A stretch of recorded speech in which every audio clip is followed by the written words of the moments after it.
CPIM നേതാവ് BJPയിൽ ചേർന്നത് cake മുറിച്ചാഘോഷിച്ച് DYFI നേതാക്കൾ. പാർട്ടി വിട്ട നേതാവിനെ രൂക്ഷമായി വിമർശിച്ച് ഡിവൈഎഫ്ഐ മേഖലാ സെക്രട്ടറി ശ്രീജിത്ത്.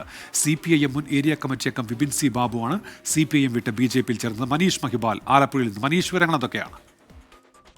ഉന്മേഷ്, BJP പ്രവർത്തകർ ഇന്ന് വലിയ സ്വീകരണം നൽകാനിരിക്കുകയാണ്. വൈകിട്ട് ഡിവൈഎഫ്ഐ പ്രവർത്തകർ പത്തിയൂരിൽ ഈ വിപിൻ സി ബാബു CPIMന്റെ മുൻ ഏരിയ കമ്മിറ്റി അംഗമാണ്. ഇദ്ദേഹം പാർട്ടി വിട്ട് ഇന്ന് രാവിലെയാണ് CPIM വിട്ട് BJP ചേർന്നത്.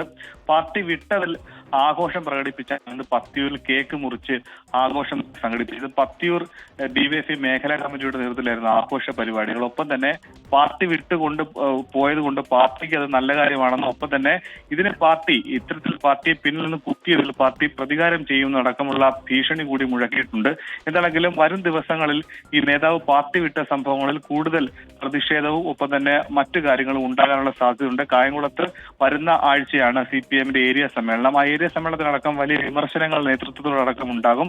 പത്തിയൂരിൽ കഴിഞ്ഞ 5 തവണയായി പത്തിയൂർ ഗ്രാമപഞ്ചായത്ത് പ്രസിഡന്റാണ് ഈ പാർട്ടി വിട്ട വിപിൻ സി ബാബുവിന്റെ മാതാവ്. അത് പാർട്ടി കോട്ട തന്നെയാണ് പത്തിയൂർ. ഇത്തവണ കായംകുളത്ത് ലോക്സഭാ തെരഞ്ഞെടുപ്പിലടക്കം പാർട്ടിക്ക് LDFന് 3ാം സ്ഥാനത്തേക്ക് പിന്തള്ളപ്പെടേണ്ടി വന്നു വോട്ട് ശതമാനത്തിൽ. അത്തരം കാര്യങ്ങളൊക്കെ തന്നെ വലിയ ചർച്ച. അതിനിടയിലാണ് ഈ പാർട്ടി വിട്ട നേതാവിന്റെ പ്രതികരണം ഒപ്പം തന്നെ ഇതിനിടെ ആഘോഷ പരിപാടി. മനീഷ് മഹിബാലാണ് ആലപ്പുഴയിൽ നിന്ന് വിവരങ്ങൾ നൽകിയത്.